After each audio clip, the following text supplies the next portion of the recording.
Hello and welcome to the Arsenal Bite Size Podcast. I'm your host Clayton at ClaytAFC on Twitter, here to review a table-topping weekend for the Arsenal, having to grind out a win 2-1 at home against Brentford, and obviously just to timestamp this, it's Sunday evening, it's 20 to 8. Liverpool and City finished 1-1, and we're top of the league, albeit on goal difference, but everyone had their own opinions. For me, this was the ideal weekend for me. I want, obviously, Arsenal to win, but Liverpool City, I wanted to draw. I saw a lot of differing opinions on it. For me, it's simple. The two teams we're going up against for the title, have them both drop points. I know people are over-analysing, not over-analysing, but literally analysing Liverpool's running, City's running, the fact that we have to play City, etc., etc. I think it's simple. There's still 10 games out. There'll still be twists and turns. Just let the two take points off each other. I think it's as simple as that. And I'll do a little bit more on the title race once we review the Brentford game. I say we, it's just myself. And also, like I said, it is Sunday, so happy Mother's Day. Shout out to all the mumsies out there. I hope everyone's had a good day. But yeah, I'm delighted. And do you know what? As nice as it is to be winning 4-1, 5-0, 6-0, I kind of missed having this ugly win, if I can say that. And I say ugly in air quotes. Just for context, I went into this game fairly confident. I wouldn't say complacent. It was a game that I thought we'd win fairly comfortably, but I didn't think it would be like your 4-1, 5-1, 4-0, 5-0. I think I predicted 3-1. And the reason for the one was Ramsdale. I thought it would have a knock-on impact on how we built play in the first phase, which we obviously saw. And I just thought his knock-on domino impact would have a negative impact on the team and cause some vulnerabilities, which we obviously saw. So I'll talk about that in a sec. But I still thought we'd have enough to win. And yeah, I was going into it fairly relaxed. I think Newcastle's game last week was a really big social for me, and I think in a weird way that almost took it out of me. So I kind of wanted to go to this game, just rock up, sit down. I think if I took it for granted, I think I literally took it for granted. I think I just wanted to rock up, turn up, get the job done, chill with my mates, not really any stresses, and to the point where, again, people that know me will know this, but for anyone watching and listening that doesn't know me, I am a bit of a yob, and I know it probably doesn't come across on podcasts and stuff like that, but I love giving it some when I'm when I'm in the crowd. And yeah, it's something that, I don't know, it's something that lights a fire in me. I love just giving it. I love chanting. I get riled up and stuff. And in this game, I don't know what happened, but other than, like I say, I think I was just a bit complacent and I was very relaxed. The game started. I wasn't really getting involved at the same level I usually do, which is bad to admit, but I'm going to be honest in terms of giving it some. And then going into half time, that was the rocket up the arse for me. And I think a lot of other Arsenal fans, I do think there was a big difference in the atmosphere that, around the whole stadium. And yeah, I think it really showed. I just feel in the second half, everyone was up for it. I think the players came out with a really purposeful intent to them, and the crowd were. I think the 12th man. I think we really helped them get that second goal. But yeah, we'll go through and talk through it in more detail. But yeah, just high level summary of title race weekend. I think that's a brilliant result for us in the Liverpool City game. And do you know what? I've said this for a while. I think this City team shows clear vulnerabilities. I'm not saying we're going to go there and beat them, but I think if you approach the game in the right way, you really can get joy against them. I think Liverpool showed that today with the amount of chances they had. They were carving them open for fun in periods. And yeah, it's something that, I just don't think it's this foregone conclusion that City are just going to walk away with things just because that's what they always do. I think that's such a lazy narrative. I think they've always walked away with it because they've been the best side. It's not just because they're Man City. It's because of the players that they've put together and gone on those runs with. And obviously the players are mostly the same, but I really think there's vulnerabilities there. But yeah, we'll talk about more of that in a second. Like I said, I wanted to just review the Brentford game, how we always do. Not predicted lineup, the actual lineup. So lineup comes out. We obviously knew Ramsdale was going to start. Nima did predict in the preview. He thought Jorginho would start. I didn't. So I got that one wrong. And I think both of us kind of overlooked the Martinelli Gash thing from the Sheffield United game.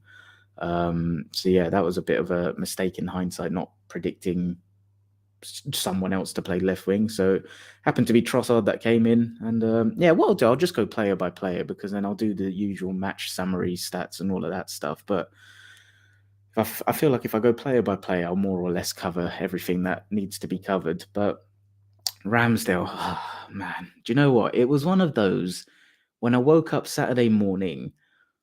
I started to get a little bit emotional, like thinking, damn, this is going to be his last game. Because even though as a football player, I said last summer, before it became obvious that Arsenal were interested in another keeper, I said, I believe he is an area of this team that we can upgrade.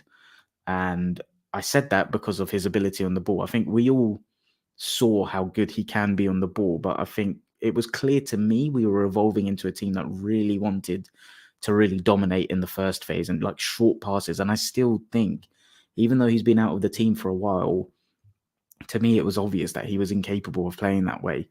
So with all of that in mind, I was like, oh, okay, I accept he is no longer good enough to be our starting keeper, but he's been a key part of our journey, right? And I think what I tweeted was we've just outgrown him quicker than any of us thought we probably would, right? He came in as a keeper for us when we were, let's be real, like a mid-table team. I know we weren't actually finishing 10th, but a couple eighth finishes. He came in the middle of that, and he helped us solidify and re-establish ourselves as a top 4 team again. And I don't think any of us last summer thought we would go on and submit a title challenge, right? Even though I had a bet on us to win the league last season. But yeah, I think it's just a case of we outgrew him quicker than we expected. And obviously, he was a huge fan favourite, like really good rapport, especially with the North Bank. I think it's the classic, he's English, right? Even though he's not local, he kind of gives you that kind of local lad kind of camaraderie. And yeah, I just really hoped it would be a nice send-off. And then the game starts, and I swear to God, within 2-3 minutes, I was like, he's literally proving why we've gone out and displaced him. Obvious mistake aside, there were other errors as well for me. Like, there were a couple of times where the ball would come and there's another pass on. There's a pass on to Gabriel. There's a pass on to Saliba. Jorginho would show for it. And he just is uncomfortable with playing that way. And he defaults to hoofball. And we saw it last season. We saw it in the FA Cup against Liverpool. For me, it's been a consistent showing of why we have gone and upgraded him. And even though I'll hold my hands up, earlier in the season, as much as I was saying we needed to upgrade Ramsdale, I didn't fully think that Raya was the answer early in the season based on what I was seeing, but I put my hand up and say, I was wrong on that. He's proved me wrong. He's cut out the errors, and I saw the value he added to us on the ball anyway. It was just more a couple of saves, like his mistake against City where we nearly conceded, the lob against Chelsea, but that's done now. I was really sad how it panned out for Ramsdale. And then, yeah, the goal, right? Like, I think for me, what sums it up is literally Saliba is parallel to him. Saliba drops to give him a horizontal option. He's literally in his line. Just pass it that way. And he dilly-dallies on the ball for too long. And unfortunately, the goal went in, right? But to speak positively about him, I thought he recovered well. Like, I think you could... I'm saying I've seen some people say, oh, he came out like head up and really dominated. I wouldn't go that far. I still think there was moments on the ball where, again, he defaulted to hoofball and stuff, but there were a couple of really good saves, right? Like that Tony effort. Jesus Christ. I think that would have been one of probably the goal of the season if that went in. From my seat, I thought he scuffed it just because I sit up at here opposite the tunnel, and I didn't have the clearest view of it, and even the trajectory of it. I thought when he hit it, I was like, oh, that's going miles wide, and then I was like, oh shit, I think that's on target.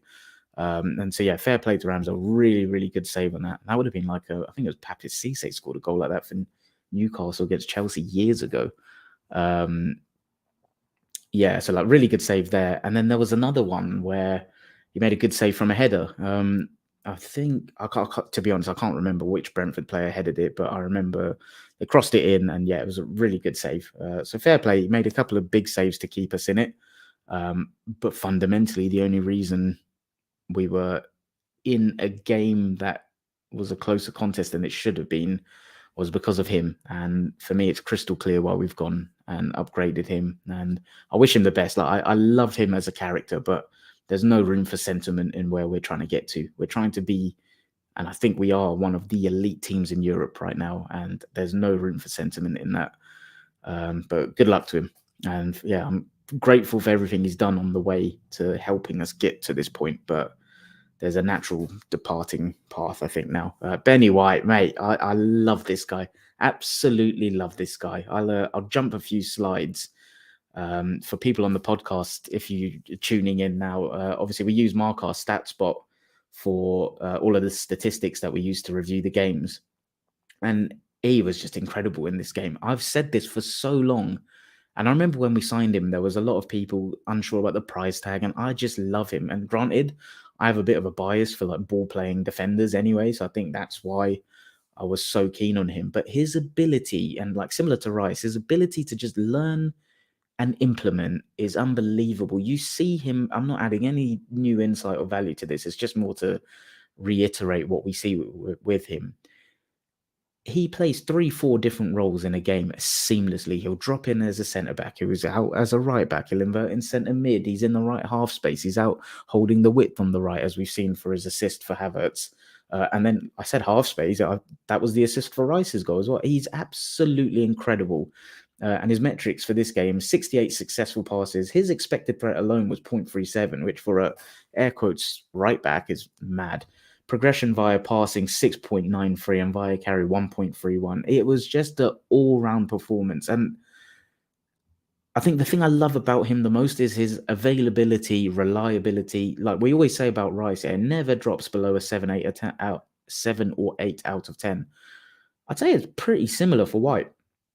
Rarely drops below a 7 or 8. He's had a couple where like a couple of wingers have had him done, but I think that's to be expected when you play in such an aggressive system like ours and we vacate wide areas, right? But I genuinely love him. I think he's one of the most underrated defenders in the Premier League. And I'd say in 2024, he's been the best fullback in the Premier League. Not a doubt in my mind. He's been absolutely fantastic and I fucking love him. Who else do I love? Saliba, Gabriel, mate. These guys just love defending, don't they? Like, I've seen a lot of people saying like Saliba treated Tony like his puppy. I know there was that one duel where he 50-50 and shoulder barged him and won that. I wouldn't say he treated him like his puppy, to be honest. I thought Tony actually, his all-round hold-up play, I thought it was really impressive. I think the ball stuck with him really nicely in periods. He popped it off, laid it off, but you could tell it was getting heated between like Tony Gabriel and Tony and White. Tony and White were bickering non-stop during this game. But yeah, that duo, I thought they dealt with Tony well. I wouldn't say they pocketed him personally, although I've seen a lot of Arsenal fans saying that. But yeah, I thought those two were like really dominant. And I think it was a welcome challenge for them. I think because the last few games have been so easy where they're just in cruise control, it was almost quite refreshing for them to have to mentally sharpen up against competent opponents. And like Visser ran the channels really well, got into dangerous spaces.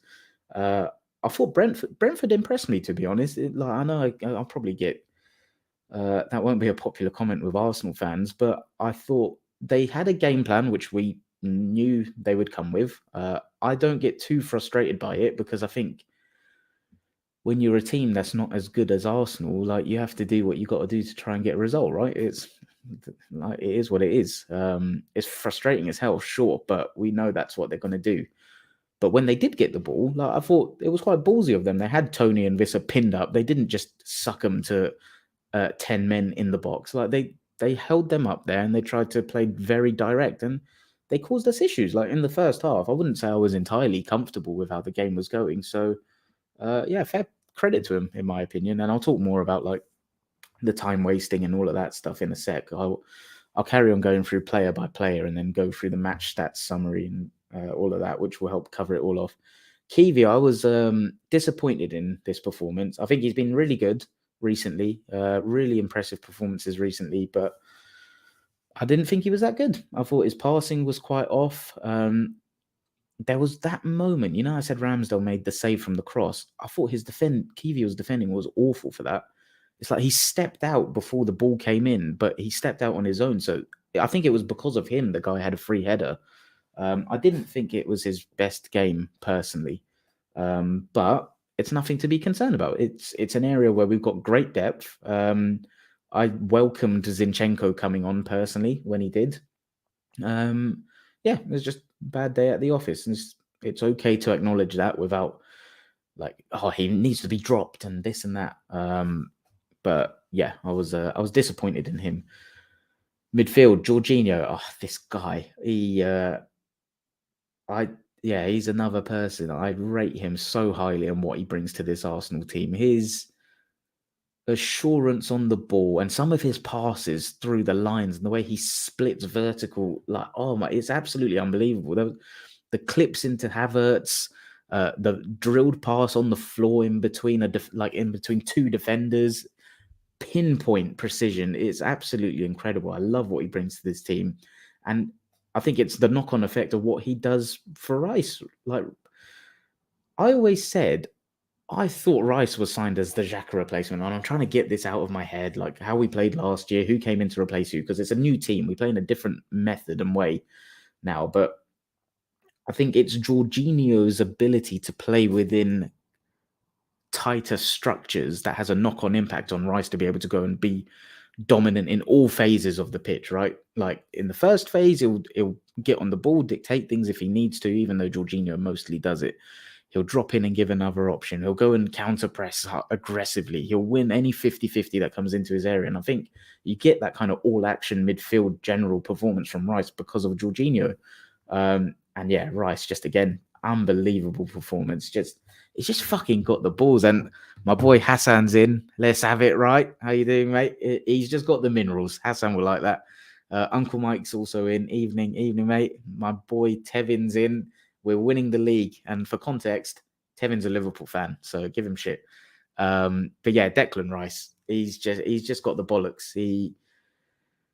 I said it about White, I'll say it about Rice. His ability to just take on tactical information and implement it, bam, just like that, is it's second to none. I don't think I've ever seen, like, Virgil van Dijk's the other one that comes to mind in terms of like massive price tag, but just comes in seamlessly. Rice is another one. It's unbelievable. And just to add more comments on Jorginho, Uncle Mike says, Jorginho sitting in an armchair, cigar on, running the gaff. It's so true. I remember I said this when we signed him. Like, obviously, there was lots of...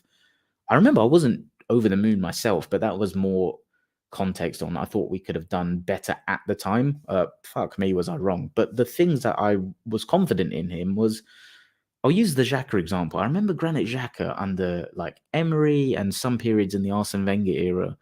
I always thought he was a good footballer. I always thought he was a very good centre midfielder. I just thought he was hung out to dry because we had tactically inept managers in Emery. And let's be honest, towards the end of Wenger's era, he wasn't equipped to modern football in the tactical sense, right?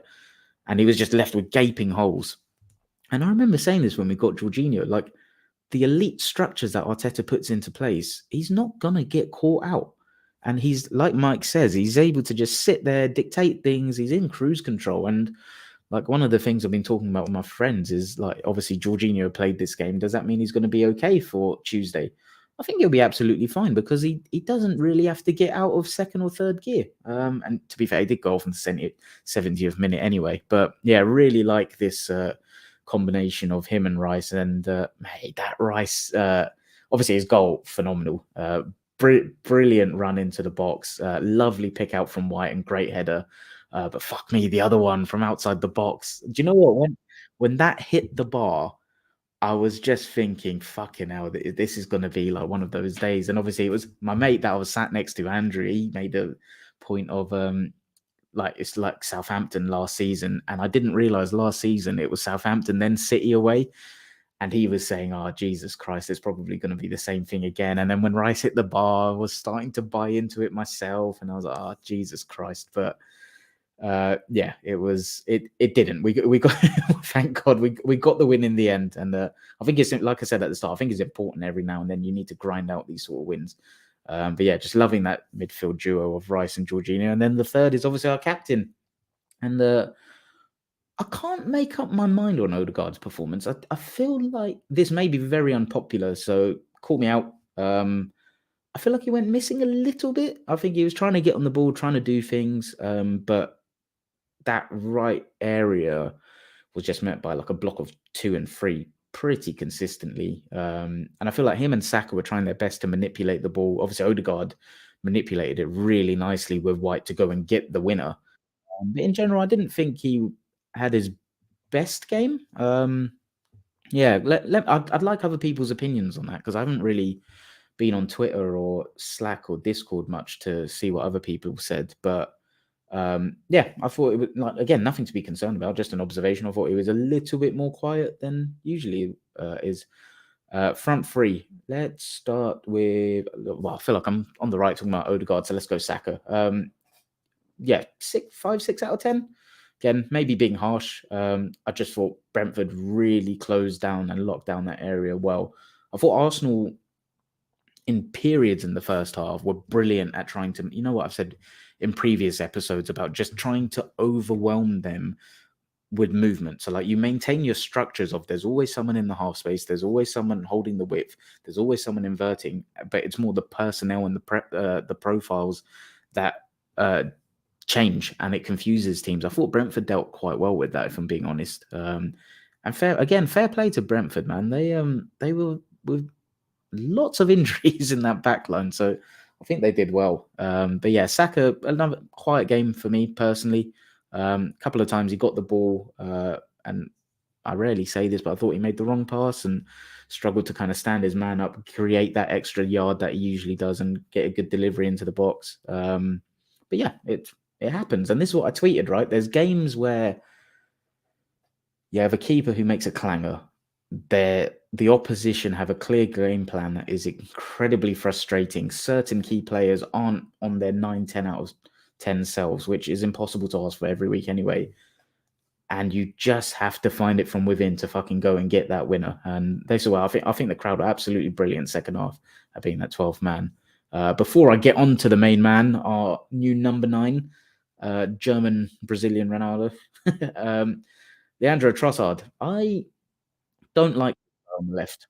I'm not a fan of him as a starting left winger. And I get it, we probably had no choice, but I really like him central. I think his manipulation of the ball in central areas and his ability to move and create space and rotate with others is really nice. And yeah, personally, I don't love it, but I thought he was okay. That's it, really. Thought he was just okay. But Havertz, man, this guy, again, another thing I tweeted today, I've got such a soft spot for him. Earlier in the season, I was frustrated because there were certain actions, and I still stand by this. There were certain actions that I didn't believe I was seeing that I'm seeing now. Jorginho did that clip pass in behind, right?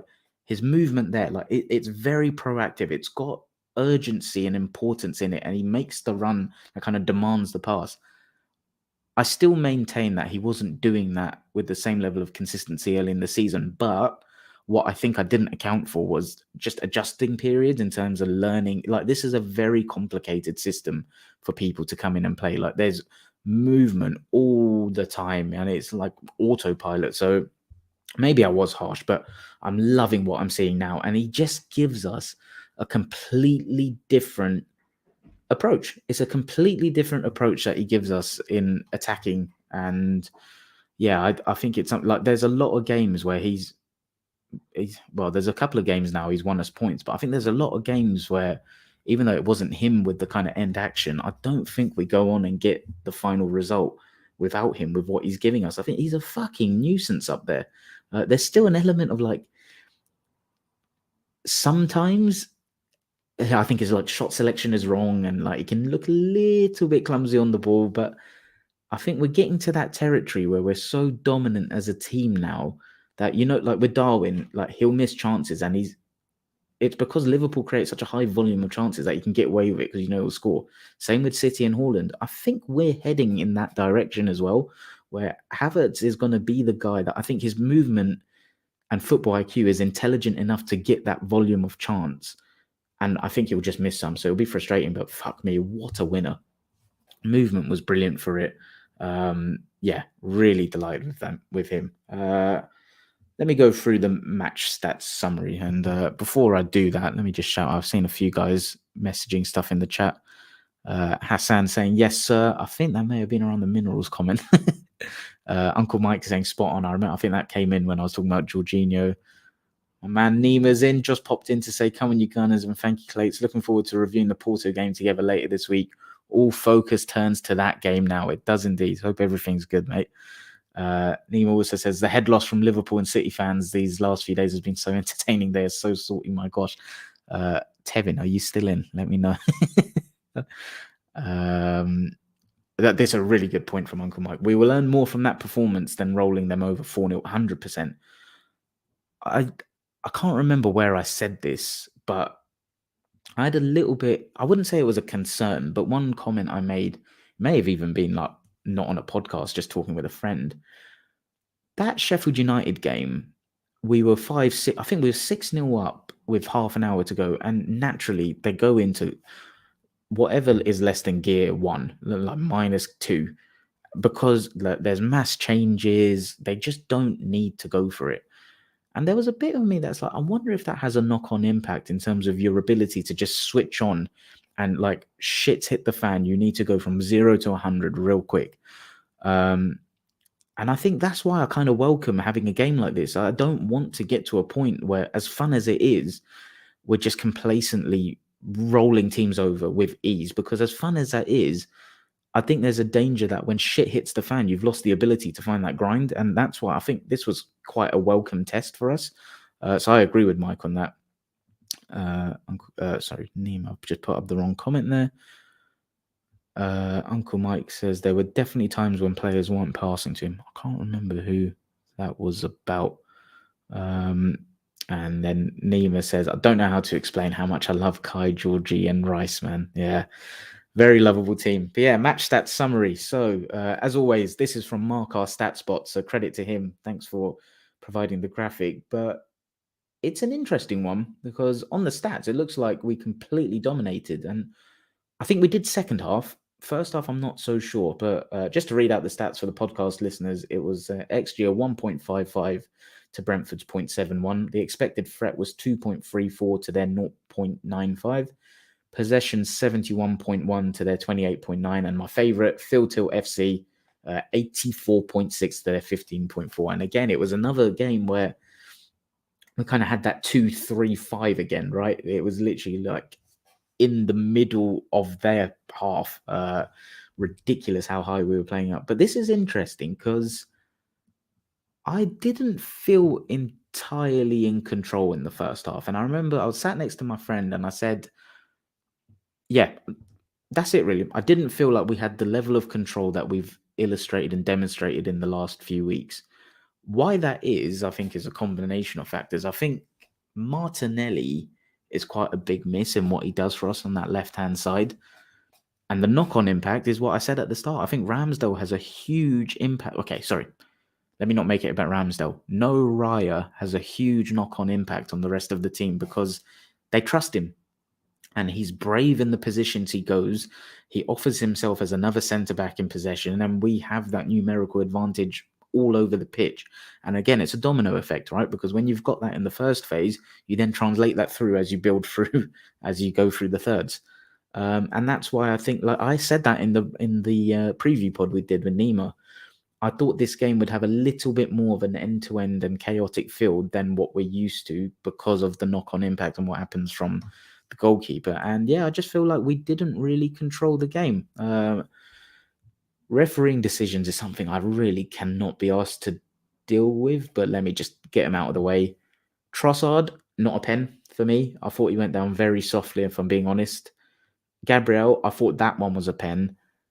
Havertz, I think he's lucky. I do think that's a dive. So yeah, I think we got away with them one there, but fuck Brentford, because VAR last year, we all know about that. So yeah, that's my very quick summary. Let me know what you guys think. I've got a feeling I may be on my own with the Trossard one, but yeah, coming back to the game, they set the tone early. They got a yellow card in the 4th minute. Gabriel got his yellow card in the 10th, and I feel like that was just setting the tone for the rest of the game. And do you know what? Fair fucks to Gabriel being on a yellow after 10 minutes, having to deal with like a very impressive Ivan Toney, and that whole game, I was just like, please don't get sent off because of who's next. Obviously, we've got City away, right? Um, I was so nervous about that, and fair fucks to him. He did so well to come away unscathed, and he was still aggressive. Like, he didn't back off. Like Rice in the Champions League against Porto, obviously he got carded within like a minute or two, right? And you could see he went for one more challenge, and then he just kind of understandably reverted. I thought Gabriel was really, really clever with how he went about it. Not clever, brave. He was very brave with how he went about it. Yeah, but in terms of the game, like you can see on the graphic, right? We didn't really create anything crystal clear until the goal. Like you can see the 15th minute, it's flat. Like, yeah, the threat charts are off the scale, but I think that's always the case with how high we play in the opposition's area. And there were a couple of periods where I was thinking, yeah, like we're gonna create something here, but it was a very stop-start in my opinion, which again you'd expect. And then the goal comes, and then that's when I'm like, oh, okay, fine. And there's just this inevitability about this team right now where even though I'm saying I didn't feel like we had the same level of control, I still thought the goal was going to come. And this was a game where quite early I could tell it was fuck the performance, just get the result. Like we don't need to prove anything in terms of like sustainability or can we perform at a certain level. We've seen that. I think if anything, it was like Mike said, you learn more about these sort of games than you do in the rolling over 4-0. So Rice got the first goal. And then there was a period after that where, again, I think we struggled. Like we had a couple good half chances and stuff, and like probably could have got another. But I just felt like we couldn't really get our foot on the ball and really just keep 5 minutes of possession. I remember saying to my friend that was sat next to me, like, couldn't really remember a sustained period of 5 minutes. I feel like there was one. It was either just before the goal or just after, but then after that, it was, you could see when Brentford got the ball, because of what I said about Visser and Tony just being high up, they were going direct into the channels. They were causing us issues. And Gabriel would get drawn out into certain areas. I remember Kivior got drawn out into an area and he should have passed it back, but instead tried to come inside and got dispossessed. So yeah, I thought Brentford did make it tricky for us. And then obviously the goal happens just before half time, and fucking hell, like, it's just not what you want, is it? Like, in that moment, I was like, for fuck's sake, is it going to be one of them where my feelings before that goal was we're not playing great here, get into halftime 1-0. And then I have so much faith in Arteta to just set it straight. Even though it wasn't on him, I feel like the players, combination of like Brentford made it tough for us and certain players weren't really clicking on all cylinders. I backed us to go into halftime and just get the team talk sorted, come out, fresh start. And then that happens, and you're thinking, for fuck's sake, man. And obviously, there's a big narrative around Ramsdale anyway, so didn't make life easy for himself. But then, second half, I loved what I saw coming out second half. It was absolutely brilliant. I think you could see that real intent to attack from the off, and the little thing, I say little things, they're not little things, but Saka trying to G up the crowd, Odegaard trying to G up the crowd, and I think we needed it. Like I said, I think there were fans like myself in there that were definitely complacent, just thinking I can rock up, watch us win today, and don't really need to give it any, which I'm never fucking doing again.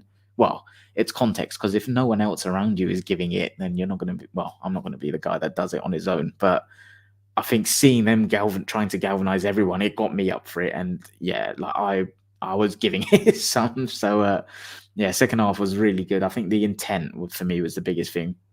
Every attack looked like it had intent, purpose, pace in it. Like the movement just went up a notch as well. And I thought we moved it really well. And you can see on the graphic, like after halftime, there's just a steady trickle of chances. And Brentford actually had a couple as well, but then they just completely flatlined. And ours was just slowly rising and rising. And let me know in the chat what you guys thought, if you felt the goal was coming, because I remember looking at it around like the 60th minute and thinking, we got a long time. To be honest, even before the 60th minute, I remember like it's literally the 48th, 50th minute, and with like it was kitchen sink vibes. And I think, if anything, I was saying to my friend, like, I think we need to calm down. We're getting a little bit over emotional, and I did see a few similarities in last season's Arsenal creep into this game. But was it such a bad thing? I don't think so, because we went and got the win, right? But it got to the 60th minute. I was like, still calm. Like, there's half an hour left, and we are dominating, like playing in the right areas consistently. And then it's 65, 70, he makes the sub, Jesus is coming on. And I remember just before that, I was thinking, yeah, we need to change something up here, but I wasn't entirely sure what. We obviously had a strong bench in Party, Zinchenko, Jesus, Nelson, but it was more like I didn't know who he would take off. Like, I'm fairly good at predicting who I think will come off and come on. I thought Jesus would come on, but I didn't think it would be for Jorginho. So, like, fair play. That was a brilliant sub. For Jesus looked a little bit leggy, to be fair. But yeah, that sub impressed me. And then obviously fucking Morpé's coming on, and you're thinking, oh, Jesus Christ, you know what's going to happen here. Nelson and Zinchenko then came on for Trossard and Kivior, and I really liked that, because I thought it was a game we could have done with Zinchenko in a little bit earlier. Like I said, Kivior for me on the ball wasn't brilliant in this game.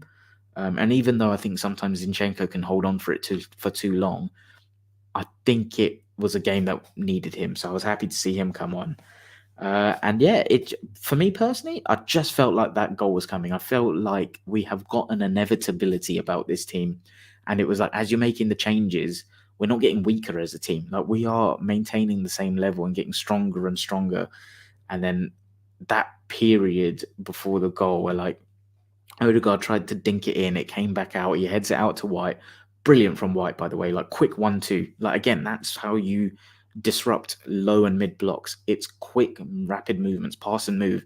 White to Odegaard out to White, and brilliant ball, like pinpoint precision. And then Havertz slots in a great header, and fucking raucous, man. Like, I never thought I'd see like 60,000 grown men shaking their hips to Shakira, but unbelievable scenes. And yeah, I'm really proud that we had to grind out a win, which we've not had to do in a long time.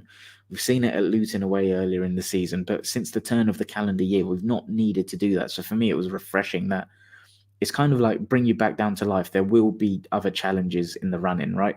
It's not all going to be plain sailing, like Burnley away, West Ham away, Newcastle at home, Palace at home. Like, even though Brentford are low in the table, they are a troublesome team to play against, because they disrupt play, they're in your face. And you know what? I do rate Thomas Frank. I do think he's very innovative in his approaches to things. Like, we saw a couple of their approaches from corners, it was a bit different, right? I do rate him as a coach. I know he can. I don't know. I was going to say he can come across as unlikable, but I always feel like he's been quite complimentary to Arsenal. I think he's just. I will never. I don't get as pissed off as other Arsenal fans do in the way certain teams set up to play. I think I get pissed off when it's teams like Man United, Newcastle that have spent so much money, and it's like, you've done all that and this is how you're setting up. A team like Brentford, I can be forgiving of, because they don't have the same resources, right? And I think you have to play to your strengths, and that is theirs, as frustrating as it is. But yeah, over the fucking moon with that towards the end. And yeah, I think that's everything. I was just gonna say I'm not gonna try and keep you guys too much longer, but I've gone 40 minutes on my own solo on this one, so let me know what you think. Yeah, just over the fucking moon. I think now it's just a case of on to Tuesday, obviously. Big game. Let me know in the chat how you're feeling. I feel confident. I think the crowd earlier in the season was quite quiet, and I think it's perked up a lot the turn of this calendar year. Brentford on Saturday was obviously a 5:30 kickoff, and I think like the kind of fire coming out and all of that didn't have the same effect, because there was like daylight as well. I think on Tuesday it's going to be fucking raucous. Like, that noise when the goal hit the back of the net from Havertz's header, and at full time, And the period when we were like G'ing them on before that, it was raucous. And I think Tuesday it's going to be unbelievable. It'll be like Cauldron vibes, really will. I'm actually going to do a solo preview pod for that, so I'll talk more about that on. It will either be tomorrow afternoon or Tuesday morning. But yeah, intending to do a preview pod for that. Cannot fucking wait for that game. We've not been in the quarterfinals of the Champions League for 14 years. Obviously 1-0 down, but the way we're playing right now, you really back us to, like I say, there's an inevitability around this team, right? You really back us. But in terms of the title race, just before I get out, 10 games to go. 64 points for us, 64 points for Liverpool, 63 for Man City. There's going to be a lot of twists and turns. And like everyone, of course, I've been looking at the fixtures, right? And I look at everyone's runs, but I think it's as cliche as it is, just take it one game at a time. And this is my best reasoning for this, right? You know, these Opta stat predictors on who's going to win the league and this and that. Like, of course, I like seeing them every now and then, but I put zero weight in them. And it's not to discredit them. Of course, statistically, that is the best way of evaluating who's going to win the league. But do you know how they're done? It's done on everyone winning the games they're supposed to, according to the bookies odds, until the rest of the season. Football doesn't work like that. There's going to be upsets. There's going to be twists and turns. There's going to be banana skins. And that's why I don't look at the... Sorry, I do look at them. I don't put any weight in those title odd things, percentages on who's likely to do this based on X, Y, Z, because football does not go to script. It's going to be such a up and down roller coaster right now.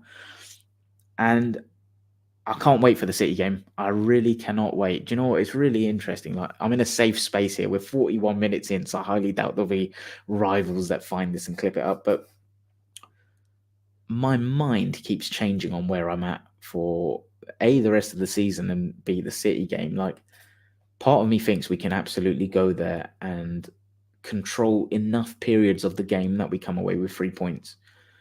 Part of me is like, is this team going to give... I don't think shit the bed, but like, will they be a bit nervous? Don't know. It's a thought that pops up in my brain. In terms of the wider context of the title race, there's a part of my brain that's like, I genuinely think we can go on and win every single game. Genuinely. Then the other part of my brain's like, mate, that's fucking bonkers. Like, how many games in a row have we won already? Like, we're on a run already, right? And statistically, like, that's just not going to happen.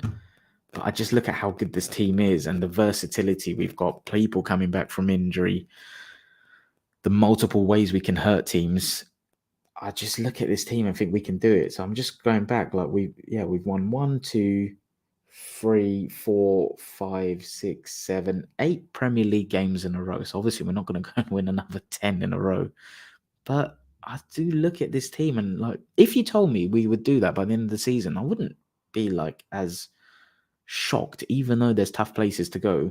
But coming back to like how diverse my brain is right now, that's one thought. Like, part of me thinks we can genuinely go and win every single game for the rest of the season. Not comfortably, but I think we have it in us to do it.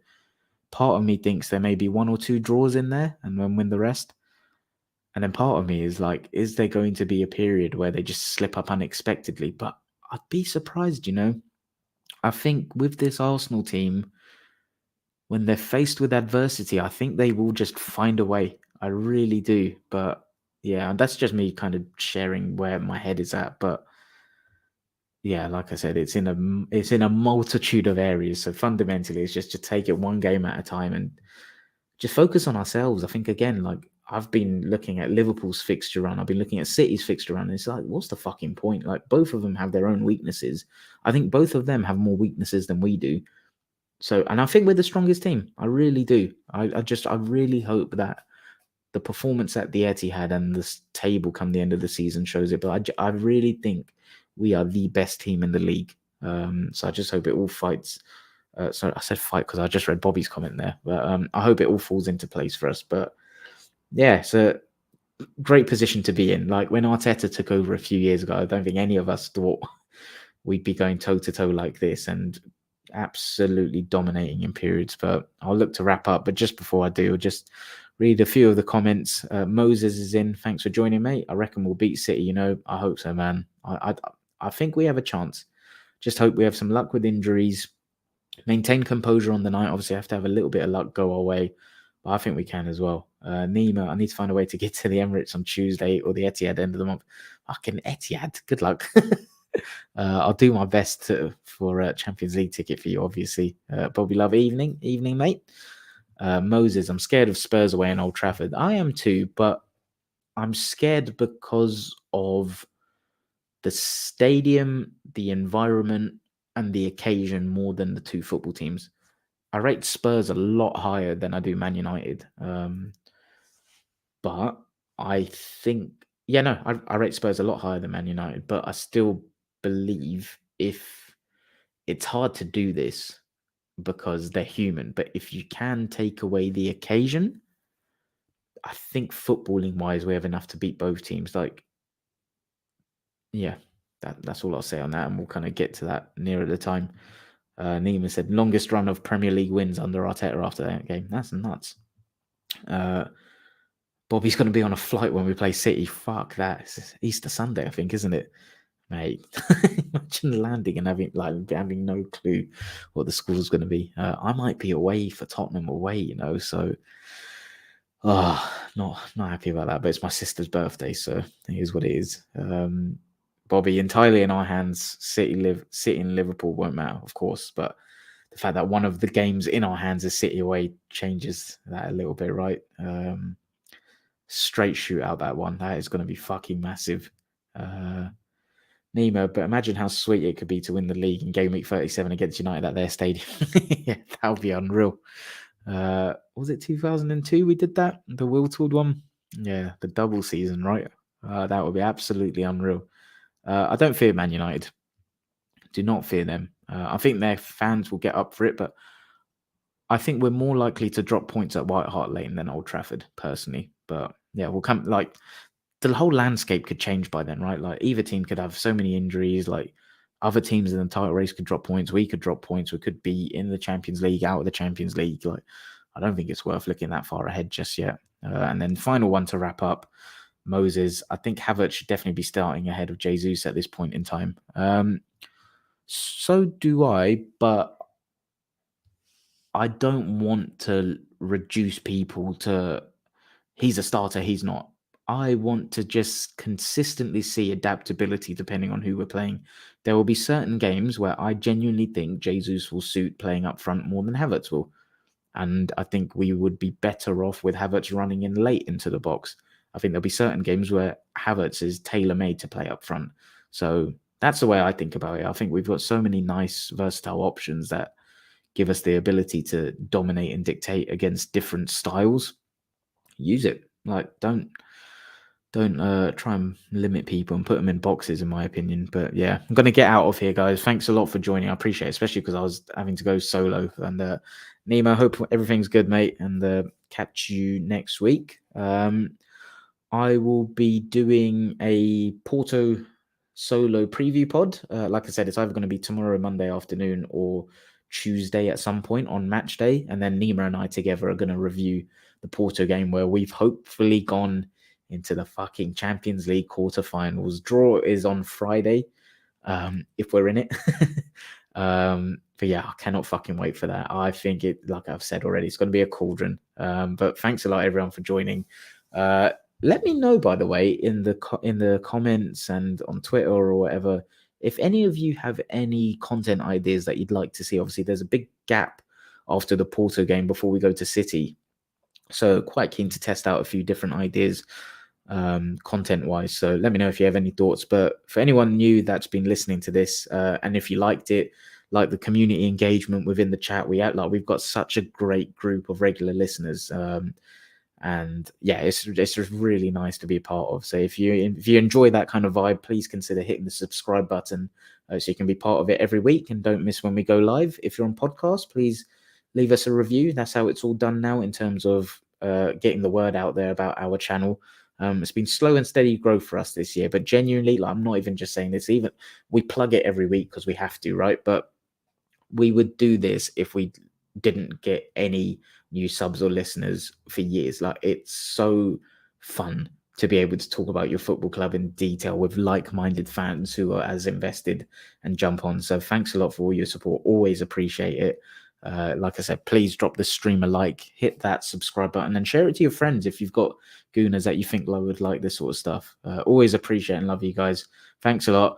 Top of the fucking league. Up the Arsenal.